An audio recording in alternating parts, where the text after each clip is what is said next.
Right, this is a quick introduction on how to check the SIM card and make sure that it is seating properly.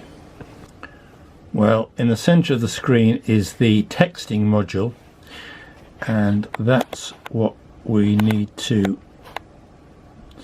look at now. Now, if we can just push this in,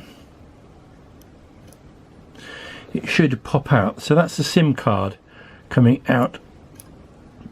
That's pushed it back in again, and that's made it come out. Now sometimes it's a bit sticky, and so it needs a gentle persuasion.